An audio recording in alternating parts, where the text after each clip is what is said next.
Chapter 6, The Divine Paradox. The half-wise, recognizing the comparative unreality of the universe, imagine that they defy its laws. Such are vain and presumptuous fools, and they are broken against the rocks and torn asunder by the elements by reason of their folly. The truly wise, knowing that the nature of the universe, use law against laws, the higher against the lower, and by the art of alchemy transmute that which is undesirable into that which is worthy, and thus triumph. Mastery consists not in the abnormal dreams, visions, and fantastic imaginations or living, but in the using the higher forces against the lower, escaping the pains of the lower planes by vibrating on the higher. Transmutation, not presumptuous denial, is the weapon of the master. This is the paradox of the universe, resulting from the principle of polarity, which manifests when the all begins to create. Hearken to it, for it points the difference between half-wisdom and wisdom. While to the infinite all, the universe, its laws, its powers, its life, its phenomena, are as things witnessed in the state of meditation or dream. Yet to all that is finite, the universe must be treated as real, and life and action and thought must be based thereupon accordingly, although with an ever understanding of the higher truth, each according to its own plane and laws. Were the all to imagine that the universe were indeed reality, then woe to the universe, for there would be then no escape from lower to higher. Divine word, then would be the universe become a fixity of progress would become impossible. And if man, owing to half-wisdom, acts and lives and thinks of the universe as merely a dream, akin to his own finite dreams, then indeed does it so become for him. And like a sleepwalker, he stumbles ever around and around in a circle, making no progress, and being forced into an awakening at last by his falling, bruised, and bleeding over the natural laws which he ignored. Keep your mind ever on the star, but let your eyes watch over your footsteps, lest you fall into the mire by reason of your own upward gaze. Remember the divine paradox, that while the universe is not, still it is. Remember ever the two poles of truth, the absolute and the relative. Beware of half-truths. What the Hermetists know as the law of paradox is an aspect of the principle of polarity. The Hermetic writings are filled with references to the appearance of the paradox in the consideration of the problems of life and being. The teachers are constantly warning their students against the error of omitting the other side of any question. And their warnings are particularly directed to the problems of the absolute and the relative, which perplex all students of philosophy and which cause so many to think and act contrary to what is generally known as common sense. And we caution all students to be sure to grasp the divine paradox of the absolute and relative, lest they become entangled in the mire of half-truth. With this in view, this particular lesson has been written. Read it carefully. The first thought that comes to the thinking man after he realizes that truth, that the universe is a mental creation of the all, is that the universe and all that it contains is a mere illusion and unreality, against which idea his instincts revolt. But this, like all the other great truths, must be considered both from the absolute and the relative points of view. From the absolute point of view, of course, the universe is in the nature of an illusion, a dream, a phantasmagoria, as compared to the all in itself. We recognize this even in our ordinary view, for we speak to the world as a fleeting show that comes and goes, is born and dies, for the element of impermanence and change, finiteness and Unsubstantiality must ever be connected with the idea of a created universe when it is contrasted with the idea of the all, no matter what may be our beliefs concerning the nature of both. Philosopher, metaphysician, scientist, and theologian all agree upon this idea, and the thought is found in all forms of philosophical thought and religious concepts, as well as in the theories of the respective schools of metaphysics and theology. So the Hermetic teachings do not preach the unsubstantiality of the universe in any stronger terms than those more familiar to you, although their presentation of the subject may seem somewhat more startling. Anything that has a beginning and an ending must be, in a sense, unreal and untrue, and the universe comes under that rule in all schools of thought. From the absolute point of view, there is nothing real except the all, no matter what terms we may use in thinking of or discussing the subject. Whether the universe be created of matter or whether it be created of a mental creation in the mind of the all, it is unsubstantial, non-enduring, a thing of time, space, and change. We want you to realize this fact thoroughly before you pass judgment on the Hermetic conception of the mental nature of the universe. Think over any and all of the other conceptions and see whether this be not true of them. But the absolute point of view shows merely one side of the picture. The other side is a relative one. Absolute truth has been defined as things as the mind of God knows them, while relative truth is things as the highest reason of man understands them. And so while the all, the universe, must be unreal and illusionary, a mere dream or result of meditation, nevertheless, to the finite minds forming a part of that universe and viewing it through the mortal faculties, the universe is very real indeed and must be so considered. In recognizing the absolute view, we must not make the mistake of ignoring or denying the facts and phenomena of the universe as they present themselves to our mortal faculties. We are not the all, remember. To take familiar illustrations, we all recognize the fact that matter exists to our senses. We will fare badly if we do not. And yet, even though our finite minds understand the scientific dictum that there is no such thing as matter from a scientific point of view, that which we call matter is held to be merely an exaggeration of atoms, which atoms themselves are merely a grouping of units of force, called electrons or ions, vibrating and in constant circular motion. We kick a stone and we feel the impact. It seems to be real, notwithstanding that we know it to be merely what we have stated above. But remember that our foot, which feels the impact by means of our brains, is likewise matter, so constituted of electrons, and for that matter, so are our brains. And at the best, if it were not by reason of our mind, we would not know the foot or stone at all. Then again, the ideal of the artist or sculptor, which he is endeavoring to reproduce in stone or on canvas, seems very real to him. So do the characters in the mind of the author or dramatists, which he seeks to express so that others may recognize them. And if this be true in the case of our finite minds, what must be the degree of reality in the mental images created in the mind of the infinite? Oh, friends, to mortals this universe of mentality is very real indeed. It is the only one we can ever know, though we rise from a plane to plane, higher and higher into it. To know that otherwise, but actual experience, we must be the all itself.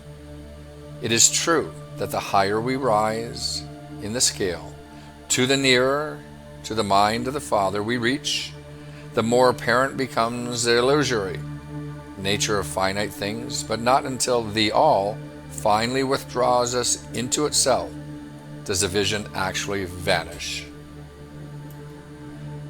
So, we need not dwell upon the feature of illusion. Rather, let us, recognizing the real nature of the universe, seek to understand its mental laws, and endeavor to use them to the best effect in our upward progress through life as we travel from plane to plane of being. The laws of the universe are none the less iron laws because of the mental nature. All except the all are bound to them. What is in the infinite mind of the all is real, in a degree second only to that reality itself, which is vested in the nature of the all. So don't feel insecure or be afraid. We are all held firmly in the infinite mind of the all, and there is naught to hurt us or for us to fear. There is no power outside of the all to affect us.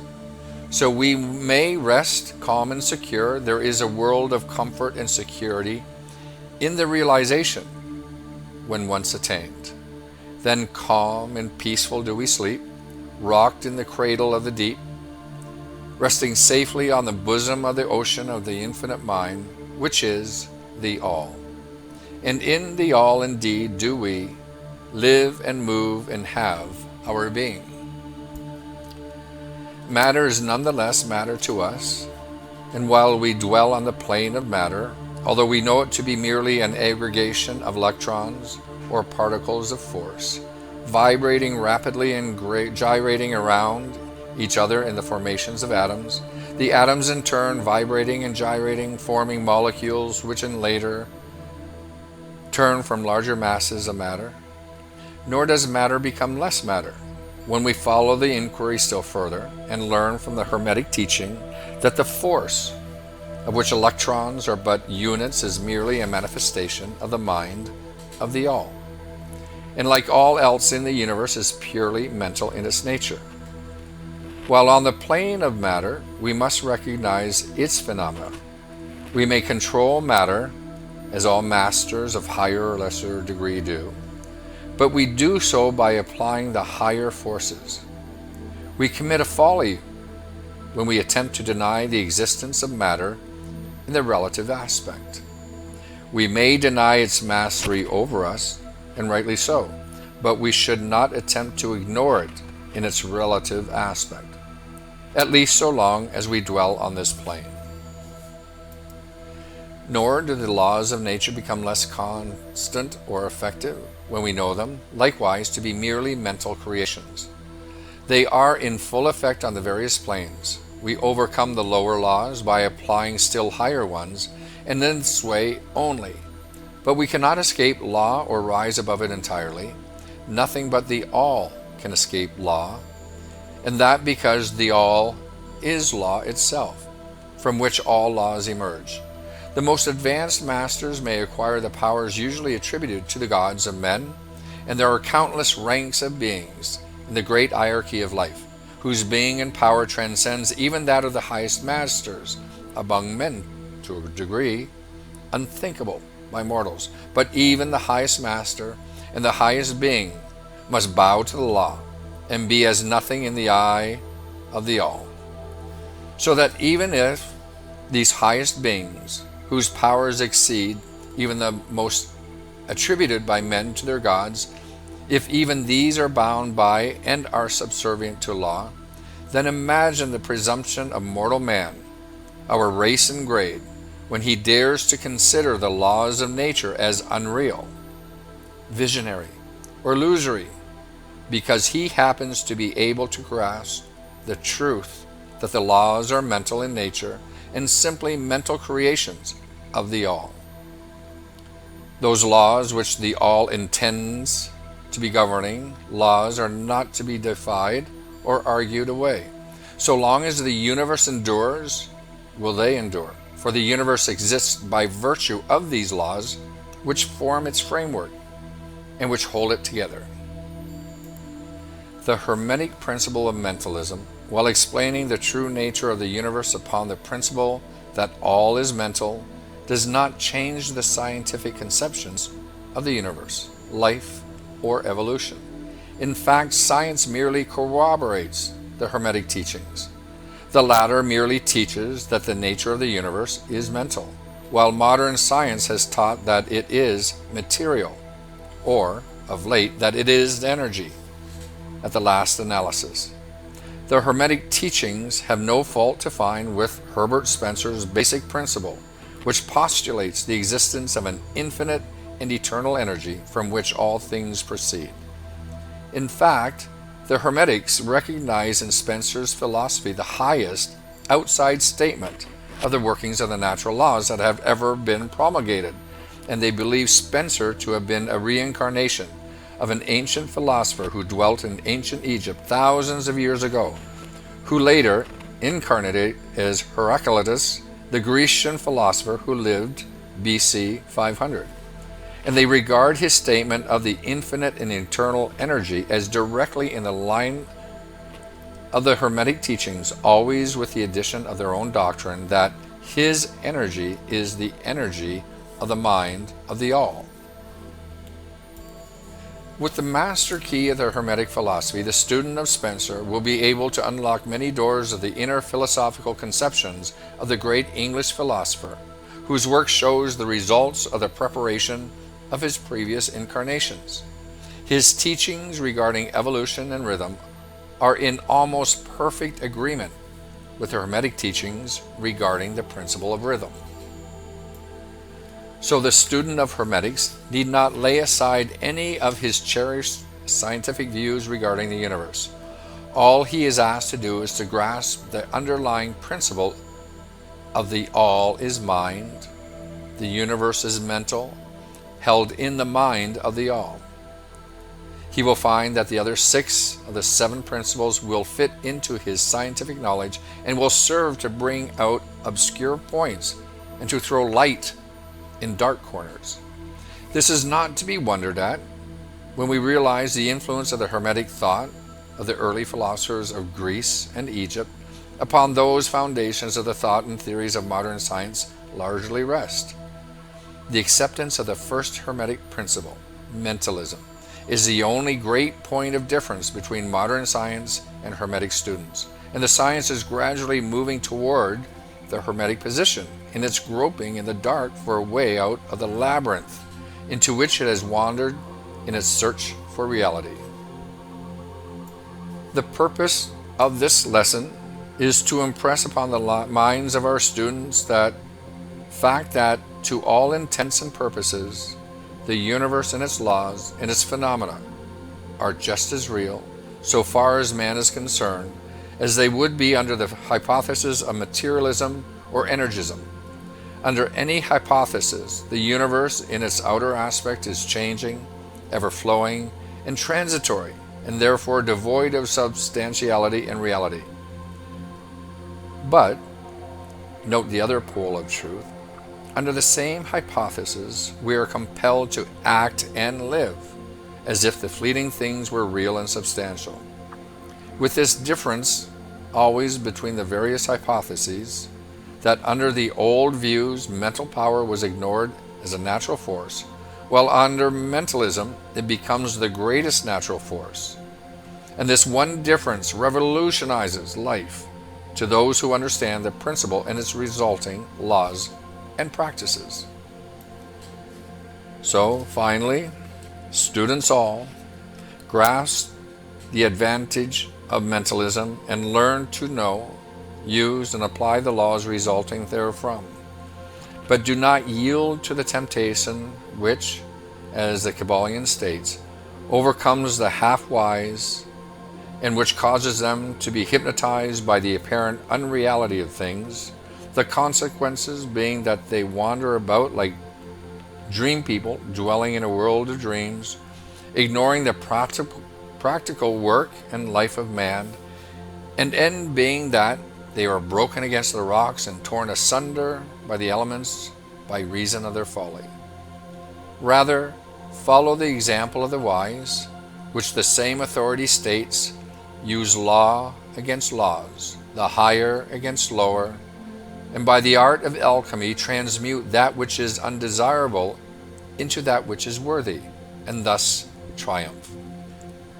Following the authority, let us avoid the half-wisdom, which is folly, which ignores the truth that Mastery consists not in abnormal dreams, visions, and fantastic imaginings or living, but in using the higher forces against the lower, escaping the pains of the lower planes by vibrating on the higher. Remember always, student, that transmutation, not presumptuous denial, is the weapon of the masters. The above quotation, that which I just stated, are from the Kybalion and are worthy of being committed to memory by the student. Transmutation, not presumptuous denial, is the weapon of the master. We do not live in a world of dreams, but in a universe which, while relative, is real so far as our lives and actions are concerned. Our business in the universe is not to deny its existence, but to live, using the laws to rise above, from lower to higher, living on, doing the best that we can under the circumstances arising each day, and living, so far as possible, to our biggest ideas and ideals. The true meaning of life is not known to men on this plane, if indeed to any, but the highest authorities and our own intuitions teach us that we will make no mistake in living up to the best that is in us, so far as possible, and realizing the universal tendency in the same direction in spite of apparent evidence to the contrary. We are all on the same path, and the road leads upward ever, with frequent resting places.